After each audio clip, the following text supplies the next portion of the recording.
বন্ধুরা, প্রতিদিনের মতো আজকেও চলে এসেছি নতুনভাবে নতুন একটা রেসিপি নিয়ে তোমাদের কাছে।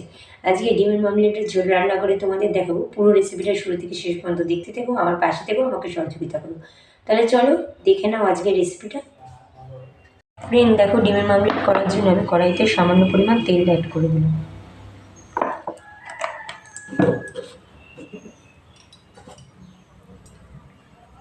এই তেলটা আমি এবার কড়াইয়ের চারিদিক দিয়ে লাগিয়ে নেব। তেলটা আমার এবার গরম হয়ে গেছে। ডিমটা ফেটিয়ে এবার আমি তেলের মধ্যে অ্যাড করে দিলাম।